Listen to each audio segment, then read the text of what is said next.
Friends of Radio Brea. It's the first time I introduced the evening in English, so please understand me.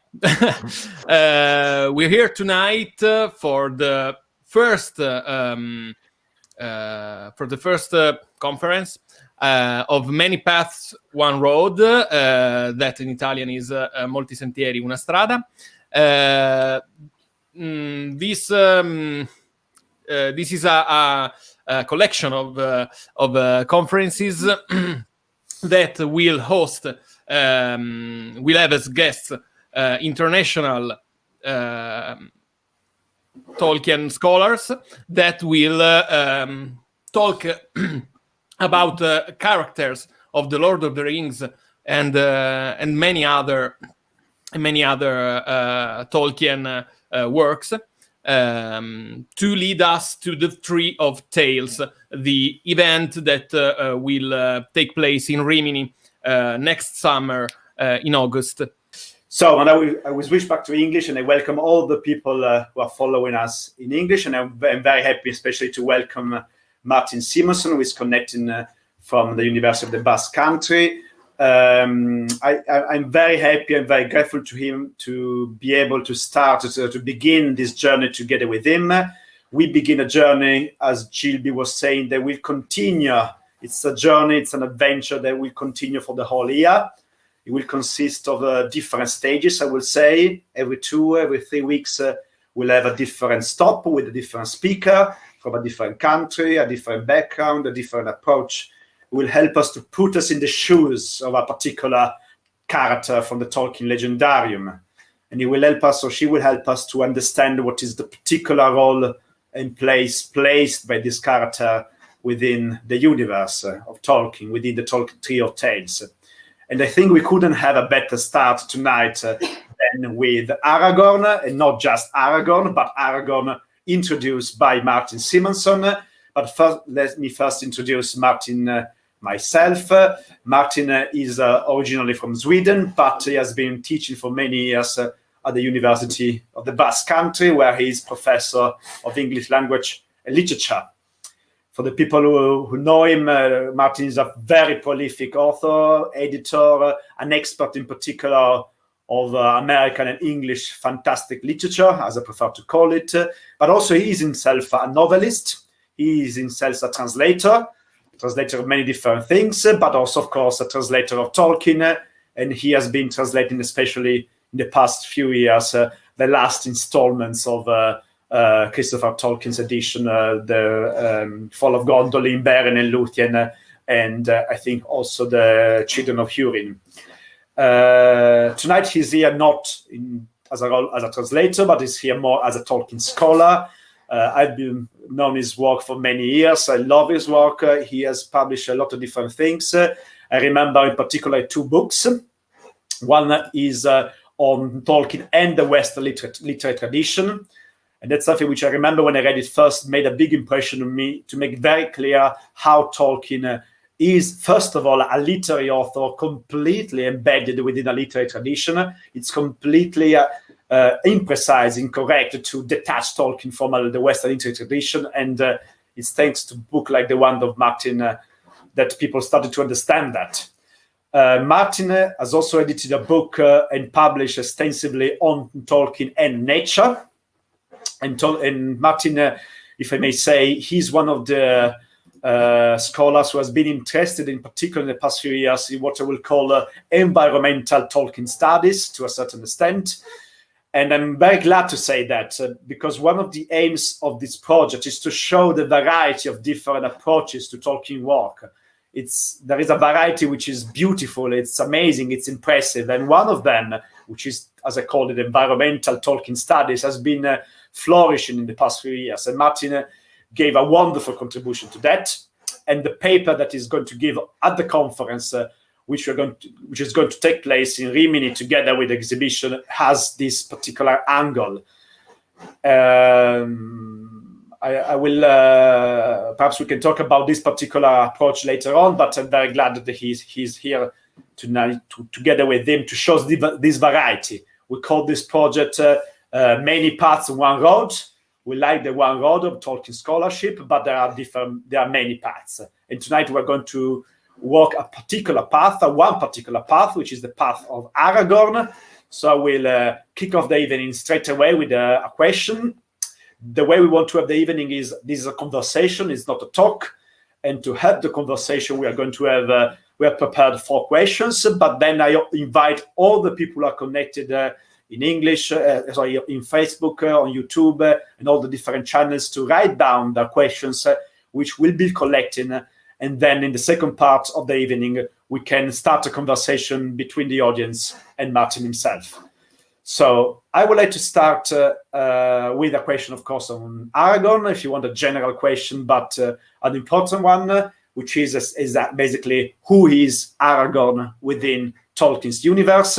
What is his particular history, personality, struggles, desires? What is the nature and significance of Aragorn's family connections in particular? Aragorn is, as you know, is a human being, a man, but he also has a a strange and important connection with the Elves. So we start with this very general question. Thank you very much again to Martin for being here tonight. We are all looking forward to kicking off the conversation. Thanks a lot.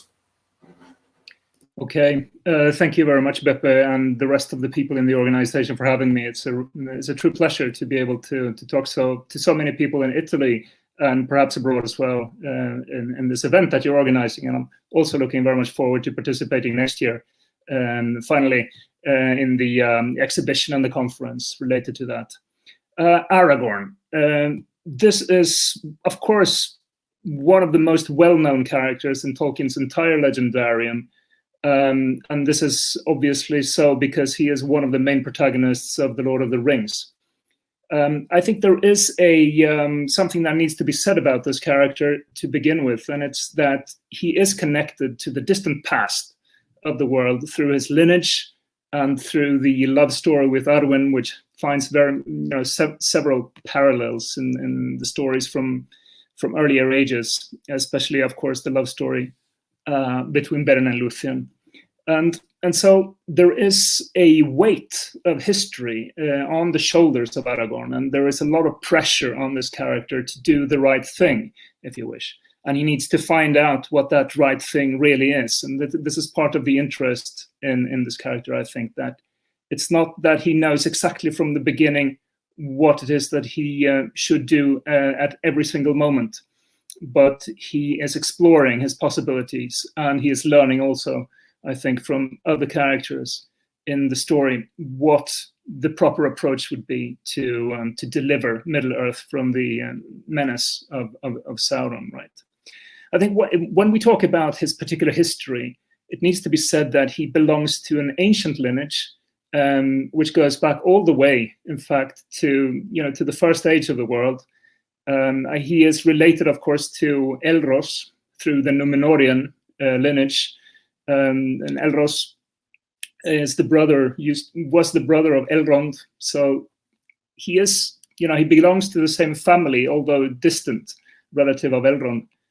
Through this lineage, he is thus also related, far back in time to Luthien, and to there is even the strain of the gods in his own lineage through Melian, the mother of Luthien, right? So he partakes in the history of semi-divine beings,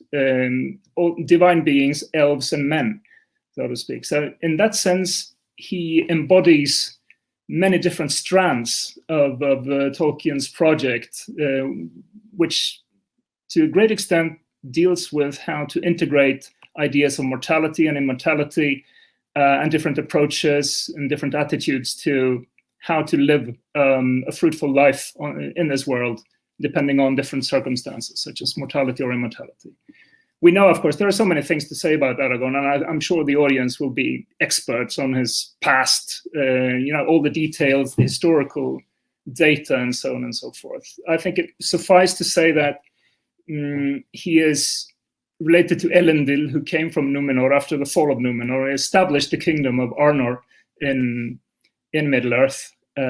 Also, related to Anarion, established Gondor. So he is the rightful heir to the throne, although it's fraught with difficulties to claim the throne like that. It's not so easy, right? There's several things to be taken into account. For example, that Anarion's bloodline disappeared, and so there are stewards in Gondor right now who believe that he is not the rightful heir to the throne, and so on and so forth. He has several characteristics that will align him with in this distant past. For example, he possesses the shards, the remains of the almost mythical sword of Elendil, which was called Narsil, that was used by Isildur to cut off the finger on which the One Ring was on Sauron in a battle long ago, right?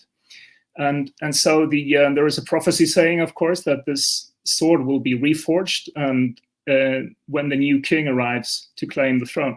So his whole history is putting a lot of pressure on him. Of course, he's brought up in secret at Elrond's, let's say, his house of wisdom and learning, also a secret place to some extent. So he is protected as a child from the forces of Sauron, and from all those forces who do not wish him to enter the world as the heir to Gondor and defeat Sauron, right?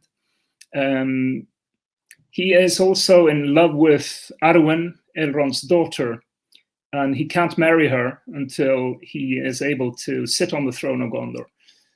So that, in turn, let's say that the two issues, his two main ambitions, to claim the throne and to marry Arwen, they go together, and they can't exist one without the other, so to speak. And that's, of course, something that defines him as a character as well, this twin desire of his to achieve both things, let's say. I think that his relationship with Elrond shines through in his character in different parts of the story. Of course, he is an apprentice at Elrond's house. He's learning a lot of things. I mean, this is an amazing thing for a human being, for a man, to be able to do. It's better even than, I don't know, Alexander the Great being tutored by Aristotle, right? This is Elrond is a character with vast knowledge of the world, huge wisdom, and it's an amazing privilege to be able to learn, straight from that wise man, that wise elf, rather. And this apprenticeship is not just preparing him for the formal aspects of kingship. It is teaching him certain virtues, I believe, that he makes use of later on in the story. We can see it. We'll talk about that, I guess, in a second as well. For many years before he appears in the story in The Lord of the Rings, he has been defending the North in secret. And this whole thing about being secret is crucial also to his character. For 70 years or so, he has been acting without anyone really knowing who he really is. And so that also marks his character, of course. It's hard for him to break free from that secrecy and to publicly acknowledge his role as the heir to the throne, which causes a lot of doubt in him as well. And this inner doubts that he shows so frequently, I think it sets him off from the traditional epic hero, for example, and makes him a lot more human and easier to relate to. He shows mercy when mercy is justified. I think we can see it in the example of Grima Wormtongue, for example. He's pardoned, and Aragorn sort of even encourages the king to let him have a horse and to ride off and leave freely, for example. And that's not something that a traditional epic hero would do. The classic epic hero would probably just slay the man, publicly hanging up on a pole or something, and proclaim his own victory. So we see here that Aragorn is much more than just the classic romance or epic hero. There are many other dimensions to this character as well, which I think is intriguing. I will He's stop described here, as Martin. Can I ask you a question already sure. on this? Because now that you introduced the big issue, which is now you're talking about the classical connections between Aragorn and let's say the epic hero of Virgil or Homer. Here I want to ask you the second question, which is a question which somehow opens up a big issue, which is the relationship between Tolkien's Legendarium and the outside world, if you want, and the world, not just the real world where Tolkien lived, but the literary world where Tolkien's imagination was feeding on. So the second question basically is very simple, but who is Aragorn as a literary type? You have already talked of Aragorn as a heroic hero, but is it just that? I mean, what are the other parallels of Aragorn in other myths, stories, novels? In what sense is similar to many of his ancestors, literary ancestors? In what sense it is different to that? And also, and I think that's also a very important issue as well, what are the episodes in the story that are somehow related to other episodes in other narratives that are all intertwined together in shaping the personality of Aragorn?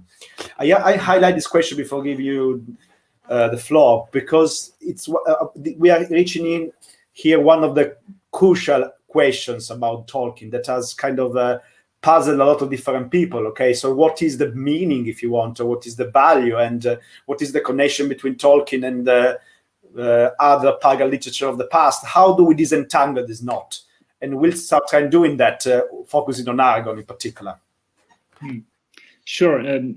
Very good question, I believe. And I think Aragorn is probably, for me, it's the most interesting character from the point of view of this mixture of different literary traditions that are present in Middle-earth. And as a character, he embodies, to some extent, many different traditions, right? Even historical characters from English history, especially, I guess. I mean, there are parallels to King Arthur, of course. I mean, obvious parallels, being raised in secret, learning his true identity when he gains his sword, for example. There is no fall of Aragorn afterwards, but there is a fall of Arthur, of course. King Arthur is a pseudo-historical character, of course, but we have real historical characters as well, as such as King Oswald of Northumbria, who had to go into exile and reclaim his kingdom later on, right? Or King Alfred the Great, even. I mean, this very famous English king, the first king of the English, really, so to speak, returning from the wilderness to reconquer the lost kingdoms, and so on and so forth. When it comes to his attributes, for example, and this is just a very general introduction, we can say that his sword, Anduril, it's of course also similar to Gram, of the Volsunga saga, the Old North epic, right? This is the sword of Sigmund, broken by Odin, right, and reforged by the dwarf Regin for Sigurd afterwards. But there is no desire for treasure and fame in Aragorn in the same way. Of course, he aspires to be king, but not because he wants to be famous, not because he wants to be rich. So, and you know, of course, there are parallels with, you know, the Christ figure as well of Aragorn, you know, entering a city in humility as a healer and a rightful king of all, so to speak. But he doesn't make any claims of being the son of God, of course. He makes no promises of spiritual salvation. But there is in the background an old alliance between the Númenóreans and the Valar, and especially with Eru Ilúvatar. And this is reinforced with Aragorn's claiming the throne and the new white tree of Gondor. So there are parallels, but they are never perfect. And this happens in Tolkien's work all the time, right? There are so many ingredients, let's say, in the soup, as Tolkien would say himself, in his on Fairy Story, in his essay. So that there is it's very difficult just to pinpoint this was the inspiration for this episode or for this character. And Aragorn, being like a universal compound, he partakes in a number of traditions from the real world, literary traditions, but I think not so much related to specific example as to the overall genre, different approaches to how, you know, the types of heroes that appear in different literary traditions, so to speak. And Aragorn is really flexible. I mean, he is able to sit down and talk to hobbits, but he can also rise up and, you know, proclaim great discourses in the company of kings in a grand style, so to speak. So he moves from one tradition to the other, and it depends a little bit on the context, on the other characters that surround him, and on the kind of episodes that he is confronted with, right? I mean, with the Hobbits, he is more novelistic than epic, for example. When he interacts with the elves, he is more related to the tradition of medieval romance. And when he is in Rohan or in Gondor, the epic tradition, or the chanson de geste tradition, the medieval heroic tradition, they are more prominent, right? And of course, in this, he is different from other literary heroes of the same time in the 20th century, because when he interacts with hobbits on one level and with kings on the other, there is never this ironic contrast that's so present in contemporary literature, such as modernist literature by James Joyce. I mean, Tolkien is able to create a texture, a literary texture in which there's no need for confrontation between these traditions. They merge, and Aragorn sort of embodies that that combination of different traditions, I think, in a very suggestive way. I think, for example, I mean, if we look at the most important episodes that sort of shape his character for the readers, I mean, we come across Aragorn for the first time in Brea, and here he doesn't appear like the all-in kind of epic, larger-than-life hero. He is rather, he's a little bit shabby. He's described as a weather-beaten man, not particularly beautiful. I mean, he is weather-beaten and so on and so forth, mysterious.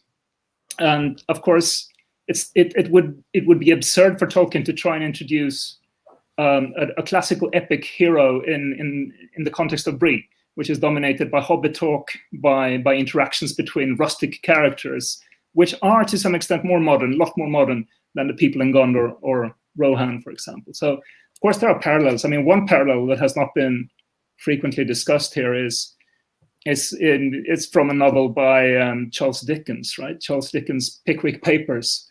We have Pickwick entering an inn, traveling incognito with his servant, Sam Weller. The name Sam, of course, is also relevant, I think. And the servant strikes up a conversation with the servant of another gentleman who is at the inn, and this gentleman presents himself as Trotter and tricks Sam with an apparently innocent attitude. I mean, there are parallels here. I'm not saying that this was the inspiration for this episode, but I think that it shows also that Tolkien, he was looking towards that kind of tradition when he first introduced Aragorn into the story. And, we have to remember also that Aragorn was not conceived of as the great hero that he later became. When he first came into the story, he was actually a hobbit to begin with, and he was called Trotter, particularly. So that's an intriguing, I think, parallel that shows how difficult it was for Tolkien to take off from the rustic modern world of the hobbits into the great epic world of Middle-earth at large. And but at the same time, Aragorn, even when he is presented here, he is also described as a man coming from the wilderness with, gray flecks in his hair. And the epic hero is always comfortable in the wilderness. He never wants to be shut into some house or some city. Also, the idea of the flecks of gray is traditionally connected to the supernatural in epic narratives, and so on and so forth. But still, I mean, Aragorn, he really can't take off as an epic hero here. And when they leave Brea, they have to do so in secret. And still, they make a bad job of it. They leave really late. And, an epic hero would just blow the horn and announce to the rest of the world that, okay, I'm setting out to do some great deeds here. This is, ostensibly not the case when Aragorn and the hobbits, when they leave Brea to go on this quest, which is important for the outcome of the world. He says, Aragorn says, I'm afraid we shall have to try and get one pony at least, something like that, which is, very novelistic and it's very far from the epic tradition. But when he comes to Rivendell, Rivendell is a turning point for the character of Aragorn, of course. Here he also meets Boromir.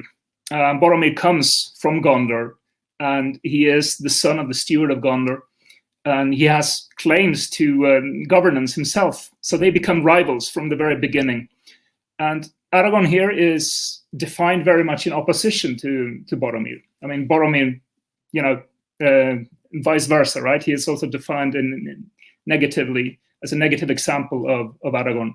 Boromir is boastful, he's arrogant, he's loud, he wants to be visible, he wants to be at the center of things all the time, whereas Aragorn is more humble and less bent on physical, showing off his physical prowess and so on and so forth. And when they leave Rivendell, for example, Boromir is the one who blows the horn, and Aragorn, he leaves with nothing on, but he only wears his cloak and he hides his sword. Boromir sets out, he blows his horn, he shows his weapons.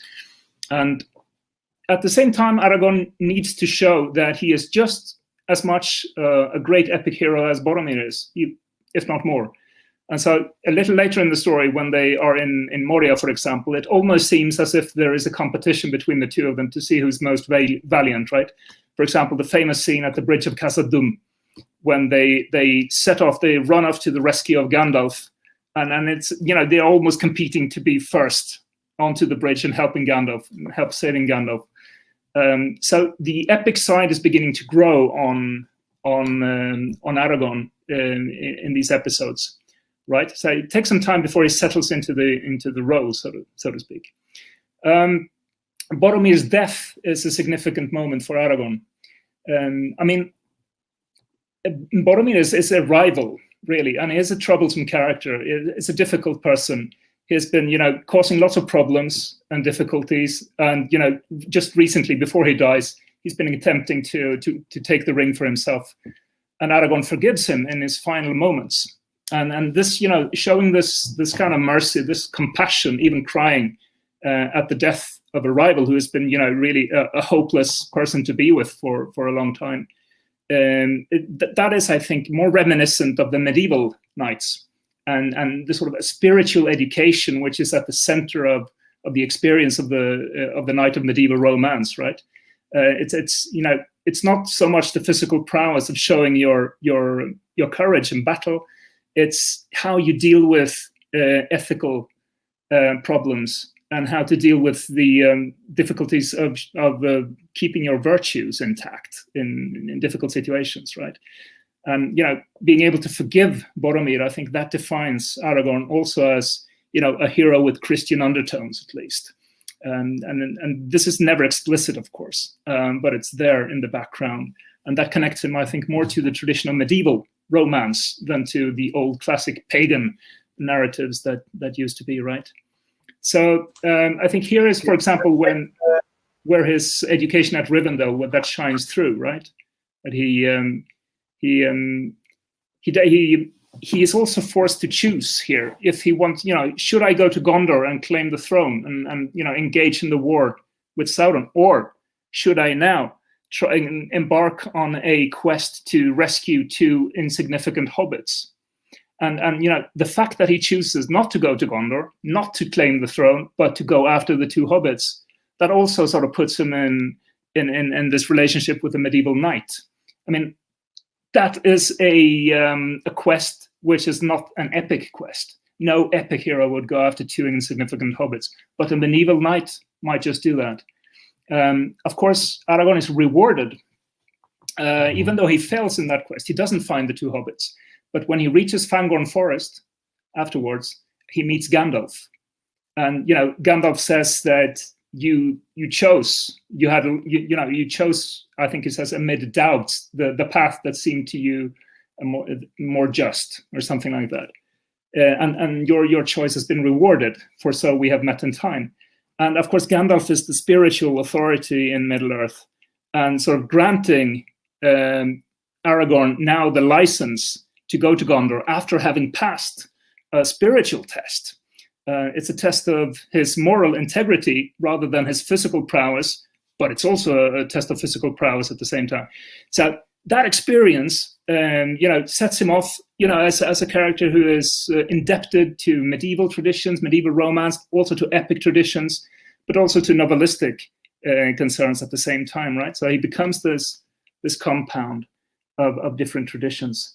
And of course, when he comes to Rohan, when he reaches Meduseld, he behaves now as a typically epic hero. I mean, he's asserting his own identity at the gates. You remember they have to leave their arms at the gates, and he approaches Medusel just like Beowulf did in the famous old English epic, and even becomes aggressive and threatens to engage in a fight with the doorkeeper, because the doorkeeper wants to take his sword away from him. That's very far from the picture of Aragorn that we have seen before, this humble sort of knight trying to show his moral virtues. Here he becomes more aggressive, more violent, and that shows in all the episodes, most of the episodes at least, in Rohan and in Gondor as well. So that would be more typical of the epic traditions, of course. When at Helm's Deep, when King Theoden says, in a desperate moment, when everything seems to be lost, Theoden suggests a suicidal mission.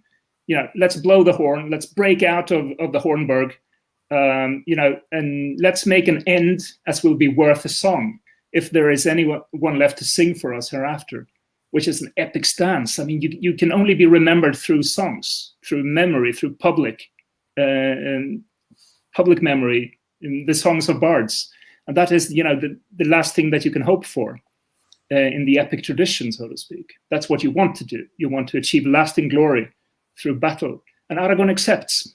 It's a suicidal mission, and he knows that he really needs to go to Gondor and do something different. But he has become so much informed here at this stage by the epic standards of the narrative that he engages fully in a classic sort of epic behavior, so to speak. Or, as Tolkien would say, this is the northern courage. That is when you keep on fighting, although you know that the battle is, it's impossible to win this battle, but you still keep on fighting, right? The classical example of the northern courage. So we can't say that Aragorn, he doesn't quite transition into an epic hero unequivocally. He never quite loses his romance side or his novelistic side. He can still engage with hobbits and so on and so forth. So when he travels across Middle-earth, he takes on the role of different traditions, and they are brought into his sphere of action, I think, depending a little bit on the circumstances, the places he travels through. And when he reaches Minas Tirith at the end, towards the third book, and in the end of the story, he shows that he is the perfect king, the most complete king possible. He is humble, but he is also very strong, steadfast, perseverant, and so on and so forth. He enters in humility as a healer king, and he gains the hearts of the Gondorians by doing so. That's not what Boromir would have done, for example, returning to the city. Aragorn shows himself as a more humble person, and that is appreciated by the Gondorians. They can also, of course, see that he's a strong and steadfast and vigorous man. I don't know. There's so many things to say. Of course, I could go on probably forever talking about it. So that's amazing. But there is a time limit. Martin. So I would like to continue the conversation with a third question, but at this point I will invite Luca in. So while Luca is in, I wanted to highlight one thing you said, which really struck me, which is the idea that Aragorn is a non-confrontational character in terms of the integration of the different literary strands. This is so interesting, and we'll come back on this perhaps later on.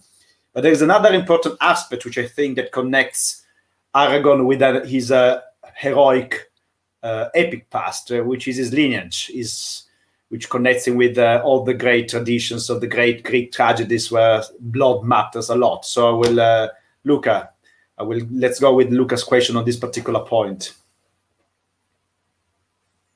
No, we don't hear you, Luca. Okay, I'm here. My microphone. So you talk about a sense of memory, stories, and everything. Aragorn is deeply aware to belong to fallen race, whose ancestors committed great crimes, from the rebellion of Númenor to pride of Isildur. Sorry for my English. How does he live the weight of this past? Yeah. Of course, this is part of the historical weight, of course, that rests on his shoulders. That something that he has to contend with, to deal with, and to overcome. It's obvious that his lineage. I mean, the Númenóreans, they were the chosen people of men on Earth by the gods. They were given Númenor. It was it's a paradise on Earth to begin with. They were given long lives. They were given wisdom, knowledge, and the ability to cultivate those different assets in a wonderful place, which was Númenor, right? And even so, there is something built into man which is problematic, and it shines through little by little. The history of the Númenóreans is a history of a fall from grace, right? They begin in this earthly paradise, but little by little they are tempted into wanting more than they really are entitled to. And I think it begins really with Aldarion, and this is a story from the Unfinished Tales, right? Aldarion and Erendis. When Aldarion, he begins to colonize Middle-earth, he needs more wood to build a larger fleet. He wants more and more, and this also causes a rift in his marriage to Erendis, right? And of course, when a king and a queen, when they have a conflict in this kind of tale, that means that the whole country, the whole kingdom is divided. In the medieval conception of things, and this story rests on medieval foundations to a great extent. The king and the queen are at the center of the universe, the center of the kingdom, but also the universe. They have, if their relationship does not work, the kingdom will become a wasteland, right? This is also the story of King Arthur, as we all know. But Aragorn, of course, he is conscious of the fact that that these people, this lineage, later on committed treachery against the very gods, and they went to Valinor to conquer Valinor. That was because Aldarion previously had begun to colonize Middle-earth, and later on more Númenóreans explored Middle-earth and came into contact with Sauron, took Sauron prisoner, and Sauron began to corrupt the hearts of the Númenóreans, so especially Al-Pharazôn, who was the king of Númenor at that stage. So he knows that in his lineage there are a number of weak kings, a number of kings who have given in to false ideals, and they have given in to corruption, so to speak. And he is afraid that might just happen to him too. This is something that sort of informs the doubts that he feels at different stages in the story, because Aragorn is a character also which he shows a lot of doubt at different stages of the story as well. I mean, when, for example, after Boromir's death, he has to make a choice. Should I go to Gondor? Should I go after the hobbits, for example? And it's never clear until the very end of the story that he will actually succeed, because this marriage, this kingdom, this new kingdom that he is founding, does not work unless he gets married, and he needs a new white tree to be planted to appear in Gondor and to blossom. The white tree, of course, is a symbol of the relationship between the Númenóreans and the gods, and being descendants of the original two trees of Valinor, right? So Aragorn's sense of belonging to a fallen race makes him feel all these doubts throughout, and this makes him human, and this is what makes him a lot more interesting than he could have been. And in much fantasy literature, this is a dimension that is lacking in the heroic characters.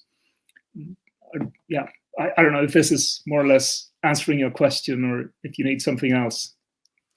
Thank you. Okay. So this is time for Anto's question, but I don't see any. Anto? Okay. I keep coming. Good evening. Hi. Okay, my question is this. Aragorn's love story with Arwen recalls that of his most famous ancestor, Beren and Luthien. What are the similarities and the difference between the two stories? What is the significance of this parallelism? Right. There's another very good question, I think.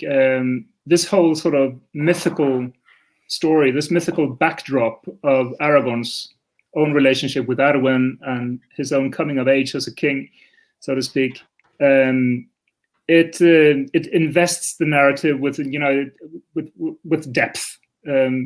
You know, going back all the way with this parallelism to the first age of the world shows us that there is a continuity in some of the ideals that are informed by the gods in Tolkien's work.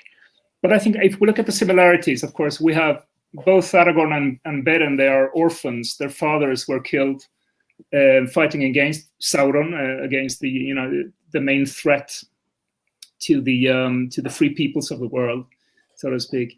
We have Beren and Luthien. That was a story about a man falling in love with a beautiful elf maid, of course, and that also that he was destined to do so. And this whole idea of prophecies and destiny is present in both stories, that this is what is meant to be, but it will not necessarily happen unless you work really hard for it, so to speak. We have like both fathers. We have Thingol and Elrond.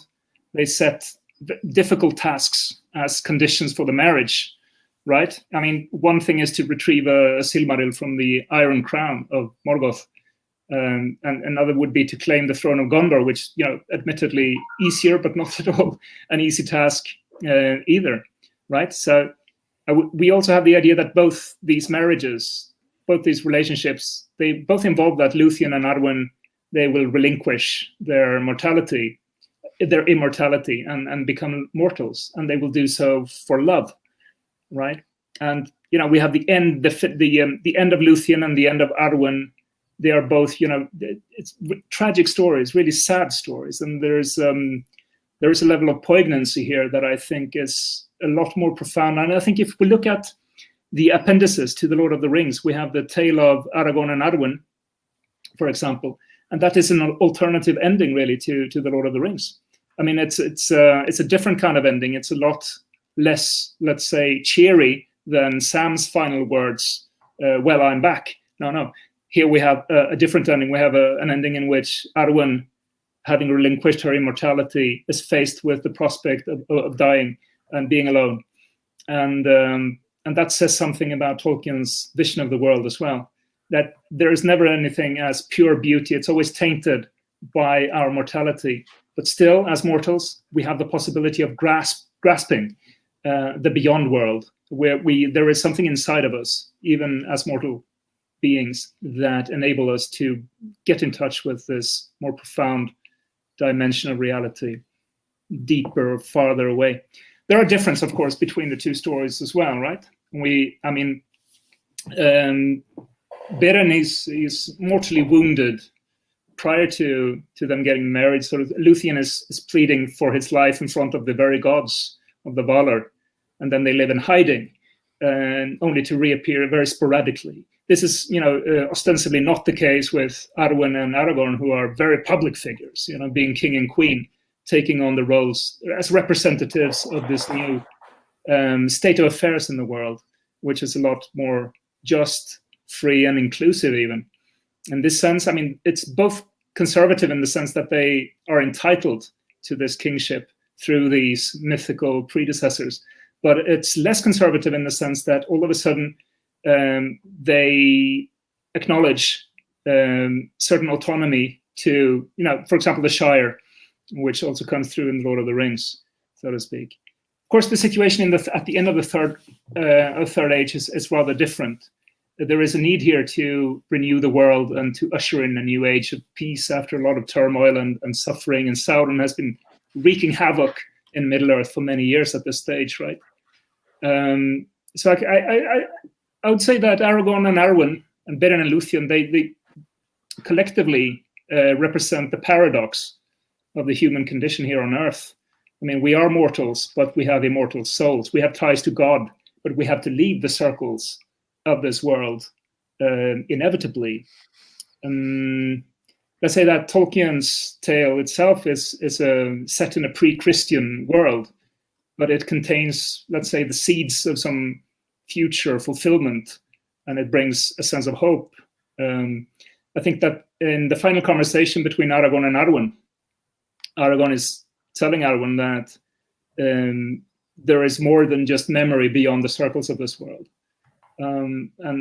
But still, it's, she won't really believe it, and that creates the sense of poignancy that I think informs all of Tolkien's work and makes it different from a lot of fantasy literature that was being written in the same period. So yeah, differences, similarities, but above all, this twin destiny between men and elves, mortality and mortality, this constant dialogue, which is so much present in Tolkien's work. Moving. Thank you very much. So we have a few questions, actually many questions from the audience. Okay, but I will leave Gilby and EG coming in to ask them. No? We're all in right now. So let's start with the first question from the audience. The question is made by Nancy that asks, sometimes I wonder what would have happened if Aragorn wouldn't have claimed the throne. What do you think? I think that he would have ended as a bitter man, unfulfilled. There is a dimension in this character which is related to his destiny, and there seems to be in Tolkien's world a cosmic, let's say, there's a cosmic will for fulfillment, and this is, I think, it's related to some extent to Thomas of Aquinas and his Summa Theologiae. Dealing with the idea that, okay, sooner or later the world tends towards perfection, tends towards being a better place, and this affects also the characters. And if the characters don't make that effort to achieve this personal fulfillment, there is fulfillment on different levels. Of course, Aragorn is the central character in the let's say, global scheme of things. But even minor characters such as Frodo and Sam, for example. To his, he has to, reach his own limit. And, if Galadriel would have taken the ring, what could she have become? She would have become a terrible queen, terrible as in the sense of, awe-inspiring and probably negative. So the same thing goes for Aragorn. If he had not made this effort, if he had not made the best out of his preconditions about, from his education, and he would have become an embittered man. I think a little bit like Saruman, right? If you look at Saruman when he dies, he has betrayed a part of himself, something that could have been but was not fulfilled in Saruman. And when he dies, he just disappears. He becomes a cloud of smoke. Whereas when Aragorn dies, he is preserved in beauty, and that shows this idea of fulfillment, I think. So. More or less what I would say. Okay, the second question is from Bernardo. Which is the main driver in Aragorn's quest? The desire of freeing the world from Sauron's threat, or his love for Arwen? If a conflict between the two have existed, which one would have he chosen? Right. I think it's a question that is difficult to answer because both these things, they go together. They are intimately connected. They are entwined. One thing could not be without the other, so to speak. So Aragorn could not become king of Gondor unless he married Arwen, and he could not marry Arwen unless he became king of Gondor. So both things are so connected that they cannot be disentangled. They can't be separated in his case, really. So it would be kind of an idle speculation, really. But interesting though. There are spin-offs being written about what would have happened if the bad side would have won instead of the free peoples in the world. I mean, there are novels, a Russian novel, for example, dealing with this, and it's it's interesting to speculate, but it wasn't part of Tolkien's intentions when he designed this character to install that kind of doubt in his character, I believe.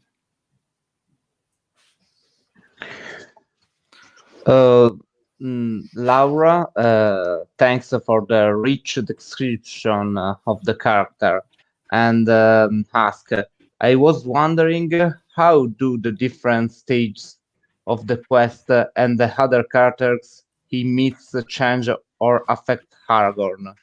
Does he evolve at all, or does he acquire a new perception of his role within the bigger picture of the story? Yeah, I think if we, that's a question that it would take a long time to answer fully. But I believe that there is one crucial episode, and I mentioned it before, that it really sort of prepares Aragorn and for the true nature of his commitment in the world. And it's when he chooses to go after the two hobbits instead of going straight to Gondor to claim the throne. Aragorn cannot be a complete king unless he shows this humility, this compassion, and the capacity to look after small, vulnerable, and insignificant people, not only looking after the big issues of state, so to speak. So I think, for me, that is the crucial, the one, if I were to highlight one episode, I think that's the crucial one. He learns from that experience that, he's on a quest, and the quest fails, but on one level, only on the, on the most superficial level, the quest fails because he doesn't find the hobbits. But on a personal level, he has acquired, and he has passed the test. He has acquired certain qualities, and he is being rewarded for that by meeting Gandalf. And Gandalf, as the spiritual authority of the world, says that, okay, you have passed the test. Now you are ready, finally, to go to Gondor and to take on the enemy, because you have proven yourself worthy of kingship.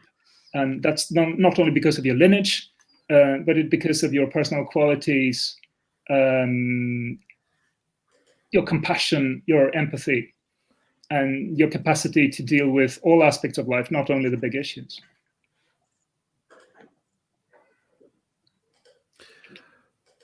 So we have one more question from our friend Manoj, which asks, would Aragorn have been able to destroy the ring?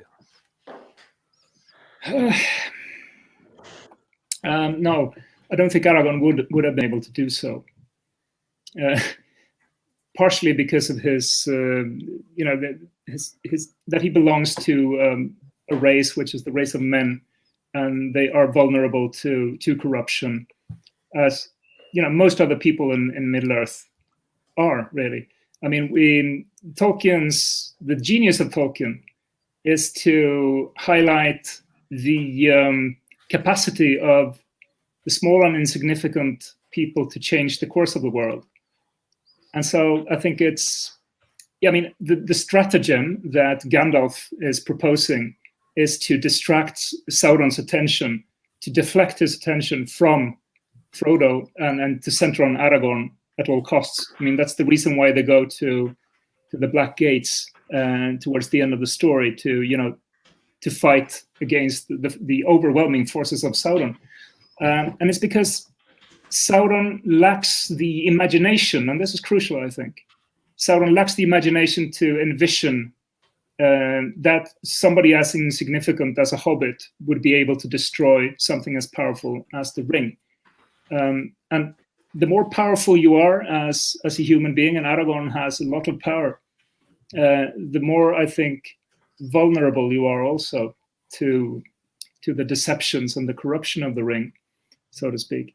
Aragorn would not have been the right person to do. I mean, his forefather, Isildur, failed miserably, and he was just as strong and courageous and valiant and so on as Aragorn used to be. I mean, he was also the one who brought the White Tree from Númenor to Middle Earth at the beginning, if you remember. So no, I don't think that would have been possible. Okay, another question is from Rudy. Could you explain again why Aragorn cannot become king unless he marries Arwen? Right. In the conception of Tolkien, what we have here is a story that has to find a fulfillment, so to speak. A king needs a queen to be able to rule. This is also a medieval conception of reality, and the only queen that is possible for Aragorn is Arwen, because of these mythical parallels that go back to the first age of the world with the story of Beren and Luthien. And the thing is that, I mean, their marriage and the kingdom, both these things are connected to the idea of the white tree, and the white tree is a powerful symbol of a renewed alliance with the gods that has been, I mean, the white tree, when the story begins, when the Lord of the Rings begins, is withered. It's died. It's dried up. I mean, look at Denethor and how he is managing the kingdom of Gondor at this stage. He has given in. He has been using the Palantir. He's given in to corruptive forces. He's even, committing suicide. So, he is repeating the kind of fall that affected the Númenóreans and Al-Pharazôn, etc. A long time ago. And the white tree needs to flourish in order to make the kingdom work, and in order to make the marriage work as well. The white tree is intimately connected. And the white tree, of course, is related to the two trees of Valinor. The two trees of Valinor, they contained the blended light of Ilúvatar, the Godhead. And when it was killed by Morgoth and Gulliante, the only remaining light from the two trees were captured in the Silmarils, right? And then we have the idea that Eärendil, back in the first age, he takes the remaining Silmaril up into the sky and fixes it in the sky, and it becomes a symbol of hope, right?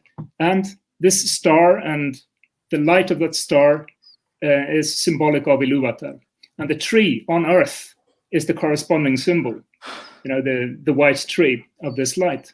And so he needs to find the tree, a new tree, to make it flourish, and he can only do so really if he is renewing the bond with Ilúvatar.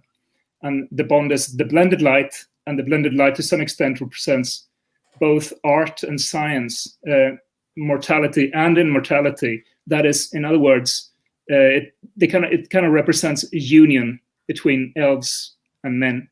In the first age, it was between Beren and Luthien, for example, and now there is a parallel story. So this is how the three things are entwined: the kingdom of Gondor, the marriage, the king and the queen, and the new white tree. Yeah, I don't know if that explains the idea properly. Listen, Martin, it's 10 o'clock, so we are now near to the ending. So I wanted to thank you very much for this amazing evening, which I think was a great opening of our journey. Thank you very much. Especially because you introduced two things. One thing which for us, personally for me is very dear, is this paradoxical coexistence of difference and similarity.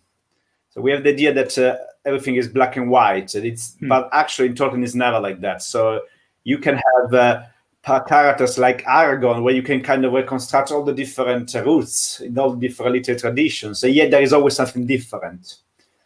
But the even more important thing, I know there are other questions coming, I'm sure there will be other occasions for that, but the other thing which came very clearly to me tonight is that when we talk about Tolkien, we talk about very, very deep things which all care about. So we are using the language, which is the language of Tolkien. Tonight we have been talking about Aragorn, but actually we are not just talking about Aragorn. We have been talking about different things, something deeper, a sort of inner layer of reality. So I feel even closer to Martin tonight and all the people have asked the question, okay? Because it's like if there is something very deep that we've been connecting us tonight, which we have expressed in figurative language by sharing Tolkien. That's the other beautiful thing of Tolkien. That's something that we want to do together. So to talk to each other at this very deep level by walking, as we have done tonight, the path of Aragorn. So I thank you very much, Martin. It's a wonderful beginning of this adventure, and I'm personally looking forward to the next stage. And a question that some people were asking me other questions while we were, and one of the questions was like, well, the possibility again of meeting Martin. And yes, I mean, the idea, if COVID allows that, is to have this big conference all together in Rimini in August, together with the exhibition, where there'll be plenty of occasions to continue the conversation. But I'm personally very grateful to you for being with us tonight. Thank you. Well, thank you very much, Beppe and the team. It's been wonderful to share this conversation with all of you, and looking very much forward to continuing this dialogue in the future, hopefully live next year. Let's see if that can happen, hopefully. Thank you so much. Thank you so much for being here with us. It's really a honor for us of Sentieri Tolkieniani and Radio Brea to have you here tonight. So thank you so much. Thank you. Thank you. So we see you next time. When is the next stage? I think it's 17th of December. I mean, I go by memory, but it will be with Holly Ordway, who has just published a book just now, yesterday. She has published a wonderful book on Tolkien, and which is also possible to pre-order. And but we'll be talking with her on a character who is a bit less known, perhaps, than Aragorn, but no less intriguing, and who is connected with Aragorn, who is Éowyn. So we're going to delve into a minor but not so minor character, and that's the other thing we're going to do during this journey. We don't just focus on the big stars like Aragorn, of course. We love the big stars, but everyone has a place in the role to play. Thank you very much to all. Thanks, Gilby. Thanks, everyone. Thank you everybody, and ultima parte in italiano perché ci sta seguendo in italiano. Purtroppo abbiamo avuto dei problemi con i sottotitoli, ce ne siamo resi conto durante la diretta, ma troveremo il modo di aggiungerli nei prossimi giorni. Vi ricordiamo appunto il prossimo appuntamento con Many Paths, One Road, che si terrà il 17 di dicembre con ospite Holly Ordway dagli Stati Uniti, che ci parlerà di Éowyn. Per il momento buonanotte a tutti, chiediamo scusa per le ultime domande che non possiamo più leggere perché siamo fuori tempo, e ci sentiamo a breve qui su Sentieri Tolkieniani e Radio Brea. Grazie a tutti, thank you Martin for being here. Thank you very much.